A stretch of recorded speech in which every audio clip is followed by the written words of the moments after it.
আজ নারী পুরুষ মিলে মোদের হবে অভিনয়। আজ নারী পুরুষ মিলে যখন বিষয়ে পালাই এলো, এই নারী পুরুষের মাঝে দেখা শোনা যায় জানেন সদী দল।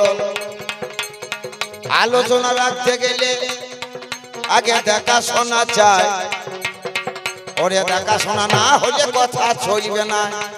তাহলে আমাদের দুইজনা দেখা কোথায়? এই দেখুন, যখন গানের বায়না করলেন আমাদের বিকাশ বাবু, আমি যদি বলতাম বিকাশ বাবু আপনি এই টেলিফোনের দ্বারা গানটা শুনে নেন, হ্যাঁ তাহলে হয়তো আমাকে আসতে হয়েছে, আপনারাও এসেছেন। আমি মানুষটা কেমন আমাকে দেখছেন, আপনারা কেমন আমি দেখছি, এই দেখা দেখি। এইবার আমি যে কি বলবো আমার কথাগুলো আপনারা শ্রবণ করবেন। তাহলে আমাদের কোথায় দেখা দেখি ওগো হলো দুটি জনে,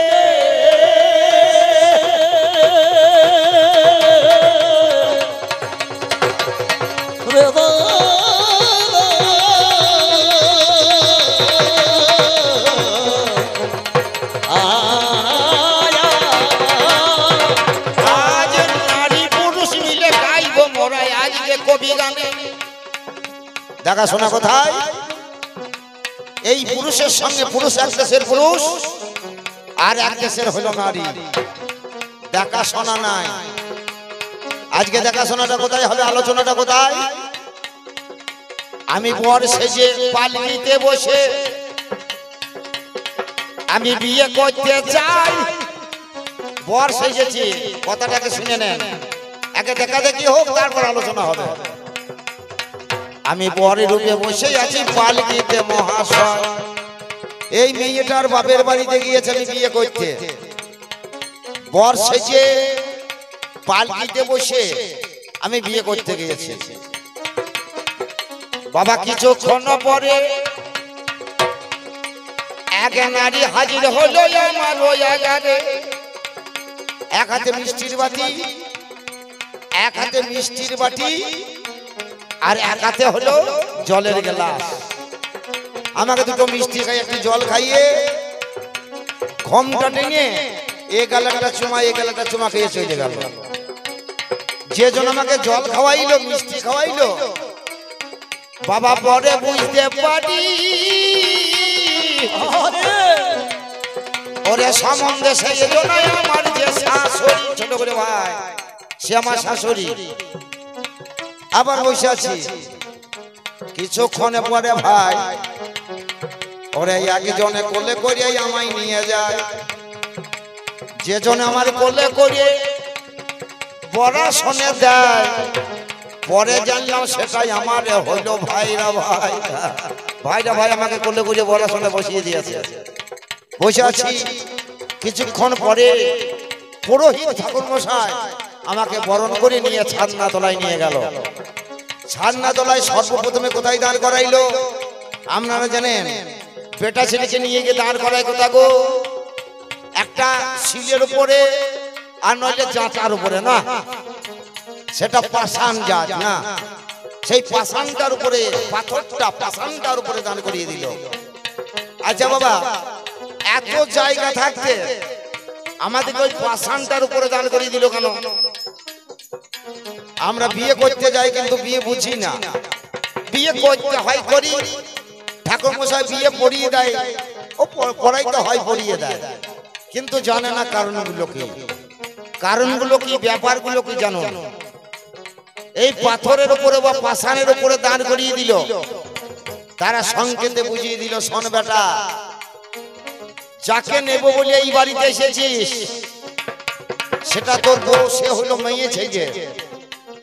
ওই মেয়ে ছেলে জাত হলো পাষাণী জাত, নাকি গো? মেয়ে ছেলে জাত হলো পাষাণী জাত।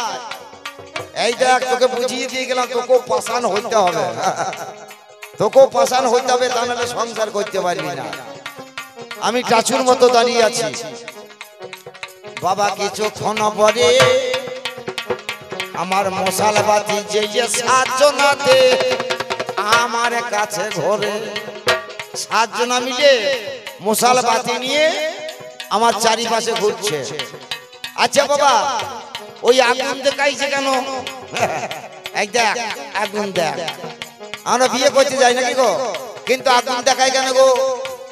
তারা জানিয়ে দিল, শোন, যাকে তুই নিতে এসেছিস ওই মেয়ে ছেলে যাই চললো আগুনের সমান, মেয়ে ছেলে যাই চললো আগুনের মতো তোর সংসারকে পুড়িয়ে ছাড়খাড় করে দিতে পারে।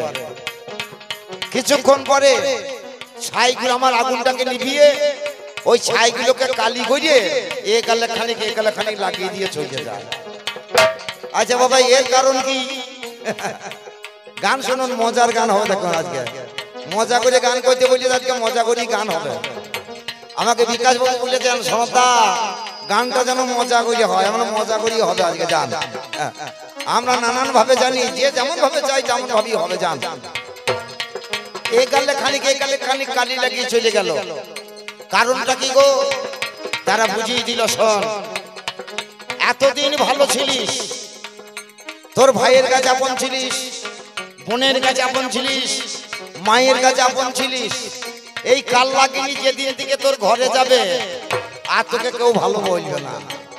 তবে একটা কথা বলে রাখি ও মা, তবে আপনাদেরকে বলিনি, যা কিছু বলবো আমার এই ঘরের মেয়ে ছেলেটাকে, আপনারা যেন মাথা পেতে আমার কথাগুলো নিয়েন না, তাহলে আমার গান করা হবে না বাবা। এতদিন ভালো ছিলিস আর কেউ ভালো বলবে না। যেদিন এই কাল লাগিনিকে নিয়ে যাবি, তোর বোন বলবে যে দাদা বউ বসে হয়ে গিয়েছে, ভাই বলবে দাদা বউর কথাতে চলে, মা বলবে বেটা আমার বউ যা বলে তাই শোনে, আর কেউ ভালো বলবে না। ওই কালির দাগ কলঙ্কের দাগ লাগবে। চলে গেল, এবার দাঁড়িয়ে আছি। কিছুক্ষণ পরে এই মেয়েটাকে 7 জনাতে পাটাতে বসিয়ে বুঝলে কতটা মোটা দেখেছেন? হইলে 7 জনা ধরতে হয়েছে, 7 জনাতে ধরিয়ে পাটাই বসিয়ে আমার সামনে এসে দাঁড়িয়ে আছে। এইবার এ মনে করছে ওটা কারো মুখ দেখবো না। এবার পানের পাতা ঢাকা নিয়ে আমার সামনে এলো।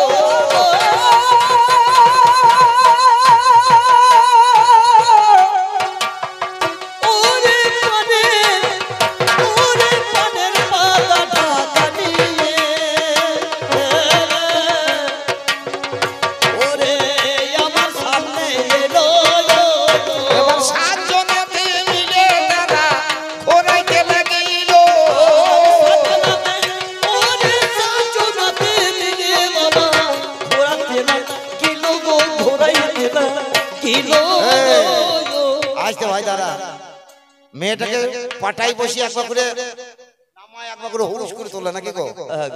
আমরা বিয়ে করি কিন্তু মন বুঝি না, বিয়ে করতেই করি। একবার করে নামায়, একবার করে হুড়ুস করে তোলে। আচ্ছা বাবা, কারণটা কি? তারা জানাইলো, শোন ভাই, এই যাত্রা যেদিন তোর বাড়িতে যাবে চেষ্টা করবে তোর মাথায় উঠবো, মাথায় ওঠার চেষ্টা করবে, কিন্তু উঠতে দিবি না। আমরা কি দিয়ে চললাম, এটা মাঝে মাঝে থাবড়া মেরে বসিয়ে দিবি, মাঝে মাঝে খামার দিতে ঠিক হয়ে যাবে, বসে যাবে, মাথায় যেন উঠতে দেই না। তারা সংকেতে দেখাইলো। এইবার চাদর ঢাকা দিয়ে মালা বদল হয়ে গেল, শুভ দৃষ্টি হলো। ছান্না তলায় নিয়ে ঠাকুর মশাই যখন আমাদের সিঁদুর প্রদান করাইলো, সেখানে আমাদের শুভ পরিণয় ঘটিয়ে দিল। এইবার যেতে হবে কোথায়? বাসর ঘরে। না, বাসর জাগতে হবে। আমাদের সনাতন ধর্মের যে বিয়ে, এটা বেদ পাঠে বিয়ে, বাসর জাগতে হবে। ওর কিছু বান্ধবী আছে, আমাদের কিছু বন্ধু আছে, এটা দুটো দল। এই লেগে গেল ঝগড়া। এরা বলছে বেটা ছেলেটা কেমন আমাদের জানা আছে, এরা কুটকুটে যায়। এরা বলছে মেয়ে ছেলেটা কেমন আমাদেরও জানা আছে। এই জানা আছে করতে করতেই ঝগড়া। আমার ঘরের বউটা বলছে ঝগড়া করিয়ে লাভে না, ঝগড়া করিয়ে লাভে না।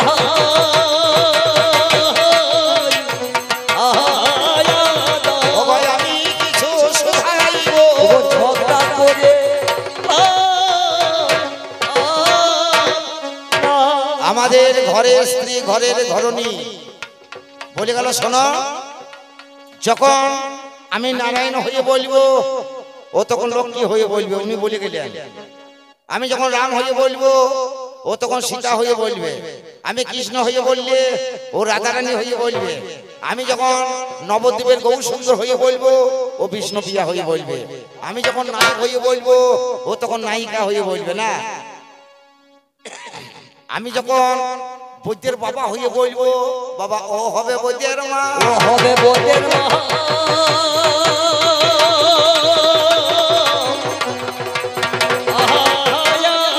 আজ দুই জনতে লড়াই লাগি ও হবে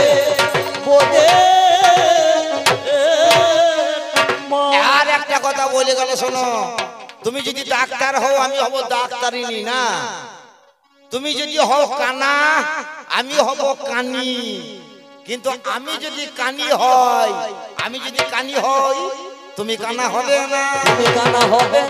এ হব কেন, তোদের আছেটা কি সবই তো আমাদের নিলি, সবই তো আমাদের নিলি, এই দেখ জাত কুল মান সব যা ছিল তোর বাপে দিয়ে চলে এলি, সব আমার নিলি, আমি যে গোত্রের মানুষ সেই গোত্র হলি, আমি যে উপাধির মানুষ সেই উপাধি পেলি, তাহলে আমার তো সব, তাহলে আমি কানা হলি তুই কানি হলি, তোর তো আমি নিতে যাইনি, তাহলে তুই যদি কানি হোস তাহলে আমি নেবো কেন, এই দেখ এই জন্য নেবো না, এই জন্য নেব না।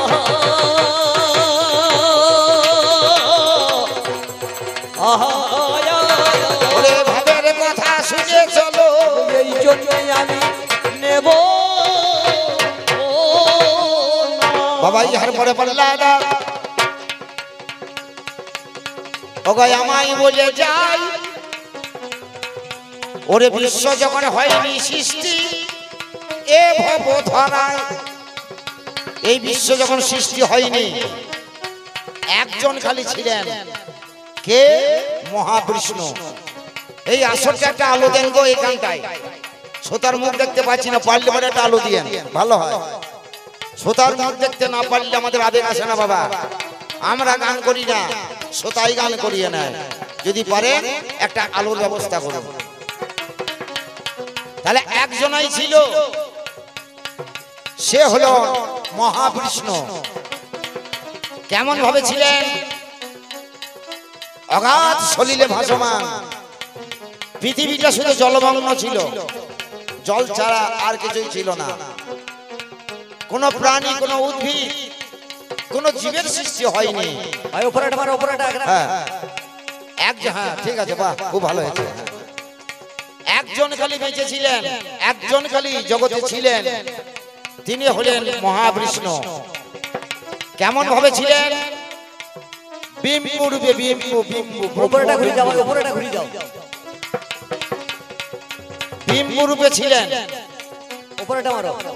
অগাধ সলিলে ভাসছেন, অক্ষয় ভট্টপাত্রকে আশ্রয় করে গোবিন্দমার ভাসছেন, মনে মনে ভাবছেন একাই আছি বহু হব, আমার জাগে অভিপ্রায়, একা থাকতে জগতে আর ভালো লাগে না, তাই গোবিন্দ চিন্তা করলেন একম এবং বহু স্বামী পূজায়তে, আমি এক আছি আমি বহু হব। এই বহুত্ব রূপ তার মাঝখানে যখন ধারণা জাগরণ হলো, ললাটে হইতে পড়িল এক বিন্দু ভাব, আমার তাই হইতে জন্ম নিল আদ্যা শক্তি নাম। এই আদ্যা শক্তি গোবিন্দের ললাটের ঘাম থেকে জন্ম নিল। একটু লক্ষ্য রাখবেন, যেগুলো প্রশ্ন রেখেছে আগে মীমাংসা করি। আজকে গান মজার গানই হবে, আমরা বসে বসে শোনার চেষ্টা করব। গোবিন্দ ভাবলেন কম এবং বহু স্বামী পূজায়তে, আমি এক আছি আমি বহু হব। এই চিন্তা করতে করতে ভগবানের ললাট থেকে এক ফোঁটা ঘাম মাটিতে পড়ে গেল। সেই ঘামটা থেকে একটা নারী সৃষ্টি হলো, সেই নারীটা হলো আত্মা শক্তি। ব্রহ্ম বৈবর্ত পুরাণে লিখছে, ভগবানের ললাট হইতে পড়িল এক বিন্দু ঘাম, তাই হইতে জন্ম নিল আত্মা শক্তি নাম। ভগবানের ললাটের ঘাম হতে আত্মা শক্তি মহামায়া জন্ম হলো। কোন আকার প্রকার ছিল না, নিরাকার। ভগবান কি করলেন? নিজের করুণ মুলি দিয়ে তার জঙ্গা দেশ তৈরি করলেন।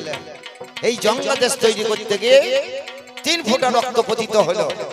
ওই 3 ফোঁটা রক্ত থেকে 3 মহাপুরুষের জন্ম হলো, একটা ব্রহ্মা, একটা বিষ্ণু আর একটা মহেশ্বর।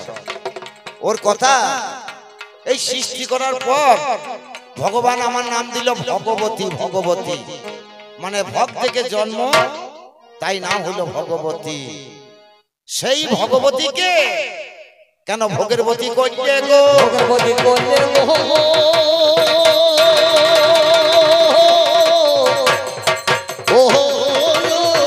ওরে ভোগের লালসায় মেতে গেলে ভোগের বতী করি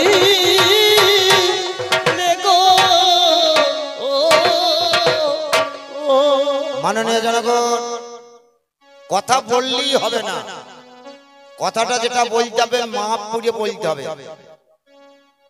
এই ব্রহ্মা বিষ্ণু মহেশ্বর ভোগের ব্যক্তি বলে গিয়েছিল। পুরুষ কোনোদিনও ভোগের বস্তু বলে ওই নারীর কাছে যায়নি। ব্রহ্ম বৈবর্ত পুরাণ লেখা আছে। যেটা জানো না অনুমানে বললে হবে না, সঠিক বলার চেষ্টা করো। মানুষকে ভুল কথা শোনাইলে মানুষ সেই ভুলটা কি মনে করবে সত্য কথা। কারণ কি, সবাই তো শাস্ত্র পাঠ করে আসে নাই। যারা শাস্ত্র পাঠ করে নাই তারা মনে করবে ও যেটা বললো সেইটাই ঠিক, কিন্তু তা নয়।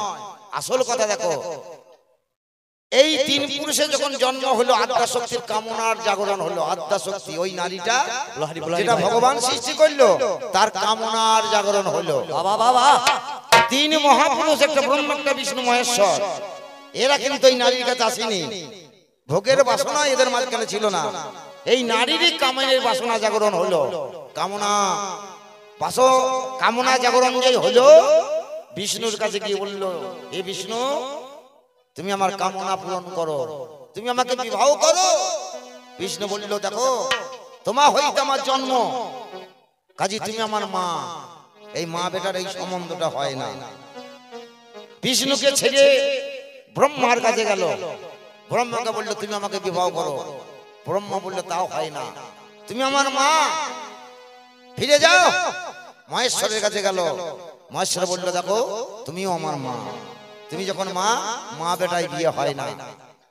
এই বারংবার ঘোরাফেরা পরে তখন মহেশ্বর বলেছিল, একমাত্র সম্বন্ধ নষ্ট হইতে পারে যদি আমাদের জন্মের পরিবর্তন হয়। জন্মের যদি পরিবর্তন ঘটাইতে পারি তাহলে এ সম্বন্ধ মা বেটা সম্বন্ধ থাকবে না। তবে এক জন্মে সম্বন্ধটা পরিবর্তন হবে না, করতে গেলে 108 বার জন্ম নিতে হবে। তখন এই আদ্যা শক্তি বলেছিল 108 বার জন্ম নিতে অনেক সময় বয়ে যাবে, তাহলে আমরা তাড়াতাড়ি জন্ম মৃত্যু ঘটাবো কি করে? তখন মহেশ্বর বলেছিল, তোমার আছে কণ্ঠদেশে সাপ, আমার আছে কণ্ঠদেশে সাপ, আমাদের জন্ম মৃত্যু ঘটবে। তবে কোনখানে ঘটবে জানো? ওই দেবী দহে। চলো এবার 2 জনা দেবী দহে গেল। কণ্ঠদেশে সাপ শিবকে, শিবের কণ্ঠদেশে সাপ শিবকে দংশন করে। 1 ফোঁটা করে রক্ত পড়ে ওই দেবী দহের জলে, একটা করে রুদ্রাক্ষের জন্ম হয়। আর আদ্যা শক্তিকে দংশন করে আদ্যা শক্তির কণ্ঠদেশে সাপ, 1 ফোঁটা করে রক্ত পড়ে, বিশেষ রক্ত নীল হয়ে যায়, নীল পদ্মের জন্ম হলো। 108টা নীল পদ্মের জন্ম হয়েছিল আমরা জানি ওই দেবী দহে, কারণ ওইখানে জন্ম মৃত্যু ঘটেছিল। ওই 108 বার জন্ম মৃত্যু ঘটানোর পরে তারপরে ওই আদ্যা শক্তি দুর্গা রূপে, গৌরী রূপে শিবকে পেয়েছিলেন নাকি গো? তাহলে দেখো, তুমি যে বললে ভোগের বস্তু করলে, ভোগের বস্তু পুরুষ করেছিল সাধু বাবা, তাহলে এই নারীটাকেই করাইতে চাইলো। তাহলে নারী করাইতে চাইলো। আর পুরুষের ধর্ম কি জানো? পুরুষের একটাই ধর্ম, যার পৌরসত্তা নাই তিনি পুরুষ নন। একমাত্র পৌরসত্তা, তার পৌরসত্তা দেখাইলো, যাও তোমার আশা পূরণ করব, তবে 108 বার জন্ম মৃত্যুর পরে। এ তুমি বললি কি করে? তুমি যা জানো না তা বললো না, জানো না তা বলো না।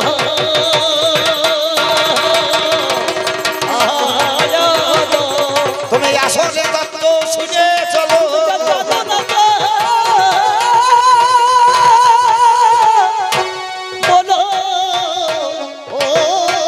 এবার ভাবের কথা বলে গেল, আমি কানে শুনতে বলো দেখি গো ওরে ও দিবে না দিবে না দিবে না বাবা ভাই আমি শুনতে চাই দিবে না দাদা দিবে না দিবে না ওরে বলো বলো যোগ পুরুষ ছোট ভাই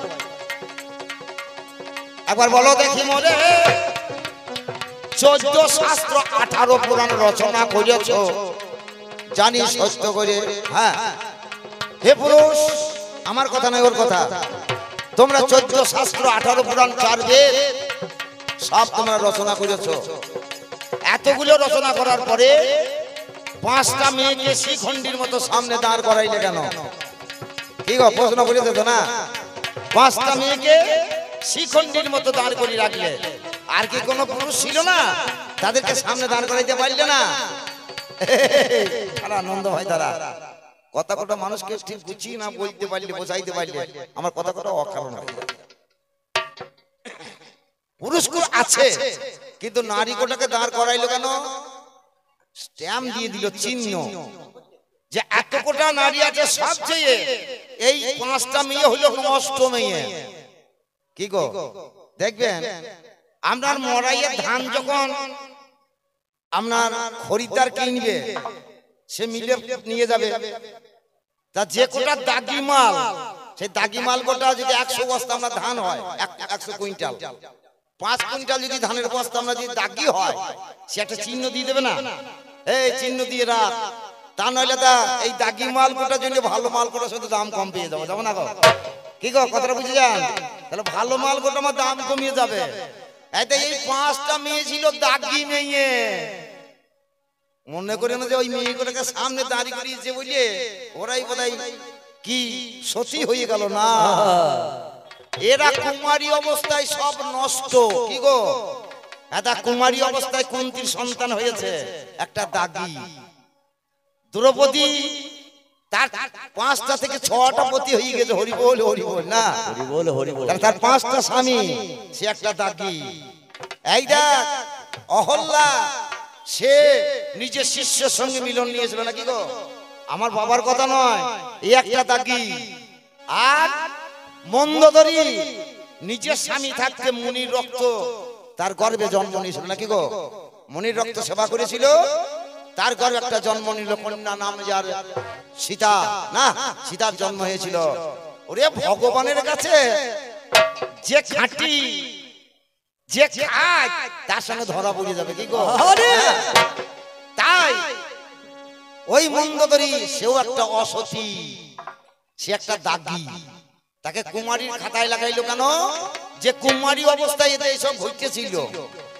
এই কুমারী অবস্থায় এদের ঘটেছিল তাই কুমারীর খাতায় নাম দিল তাহলে এরা হলো দাগি দ্রৌপদীর 5টা স্বামী সেও একটা দাগি মন্দোদরী নিজের স্বামী থাকতে পর স্বামীর রক্তের দ্বারা সন্তান উৎপাদন করেছে এই একটা দাগি ওরে কুন্তী যার নিজের স্বামী ছিল কুমারী অবস্থা পরে পতিকে গ্রহণ করে তার গর্ভে 3টে সন্তানের জন্ম দিয়েছিল না যুধিষ্ঠির ভীম আর অর্জুন নকুল আর সহদেব মাতৃ গর্ভে জন্ম নিল নাকি গো তাহলে যার জন্য এদেরকে চিহ্ন করে দিয়ে স্ট্যাম্প দিয়ে সামনে রেখে দিল জানো ওই দাগি কোটার জন্য জানো ভালো নষ্ট হয় না ভালো নষ্ট হয় না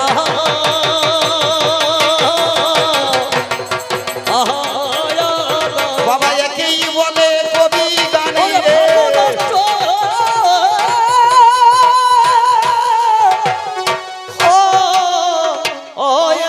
কবি গান খুব যুক্তি তর্কের গান বাবা যার মাঝখানে কবিত্ব নাই সে কবি আলী নয় আমি দুটো মুখস্থ কথা বলে গেলাম এটা কবিত্বের বড়াই নয় আমার যুক্তি তর্ক কল্পনা কবিত্ব এইটাই আমার কবি গান এবার শেষের কথা নারী এসে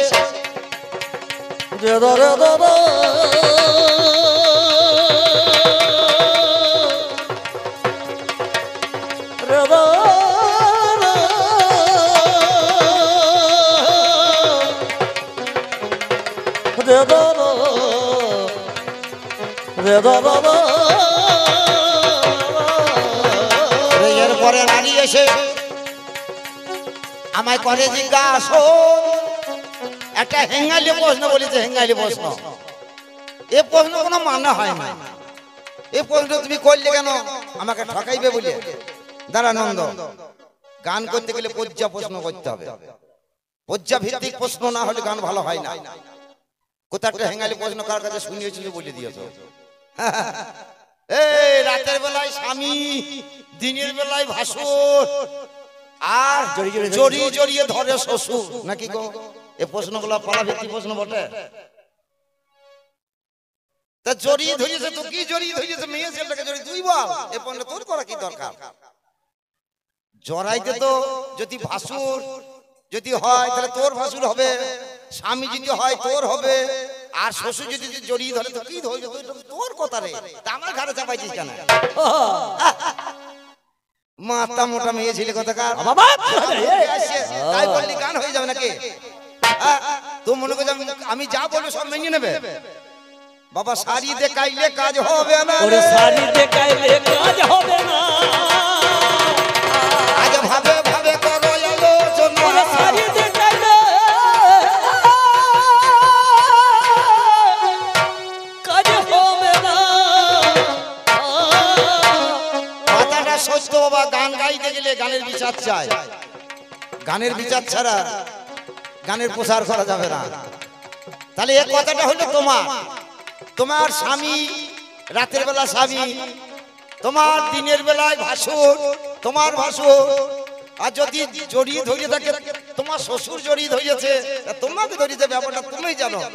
আমি যে চাপ দিই প্রশ্ন যেমন করেছো শোনো, করো না, পর্যাভিত্তিক প্রশ্ন করো। এই ঘটনাটা হচ্ছে মহাভারতের ঘটনা। দ্রৌপদীকে লাভ করেছিল অর্জুন নাকি গো দাদা বাবু? তাহলে দ্রৌপদী একমাত্র অর্জুনই হলো দ্রৌপদীর স্বামী। আসল স্বামী যদি হইতো অর্জুন। বাড়ি এসে তাহলে অর্জুন যদি স্বামী হয়, অর্জুনের দাদা হলো ভীম নাকি গো? ভীম। তাহলে ভীম ভাসুর হয়ে যাচ্ছে না? তাহলে দিনের বেলা সে ভাসুর হচ্ছে, আর ওই ভীম রাতের বেলায় স্বামী হচ্ছে। হরি বল হরি বল।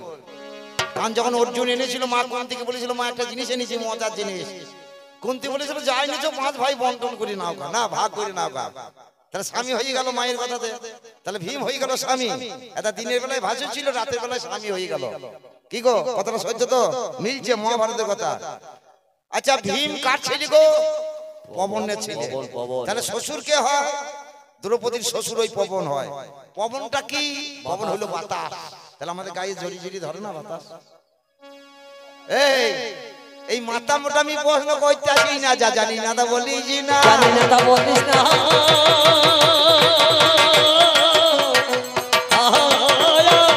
তুই উদর বোঝা বুদর ঘরে জানিস না তো, তুই শিখে বলিস না। উদর বোঝা বুদর ঘরে চাচাস না, যা জানন্তি তা করন্তি নাকি গো? আর যা জানো না করতে যেও না, বিপদ আসবে। যা জানো তুই তাই করুন, করাই ভালো, বিপদ আসবে বুঝলা।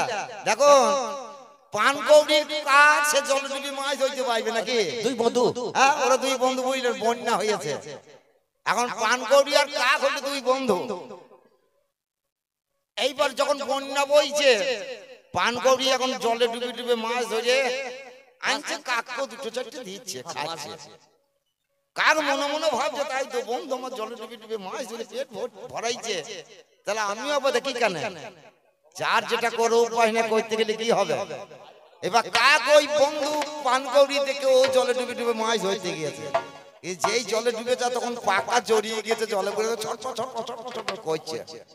পানকৌড়ি কোন রকম ঠোঁটটা করে খাড়া করে আবার উড়িয়ে গাছে নিয়ে হাজির করেছে, বসিয়েছে। তখন বন্ধু কইছে, বন্ধু যা জানন্তি তা করন্তি, আর যাহা না জানন্তি তাহা না করন্তি, আর যদি করন্তি উপর দিয়ে ঠ্যাং তুলে ফর ফরিয়ে মরন্তি। এই তোর এমন দশা হইতে পারে, এমন দশা হতে পারে।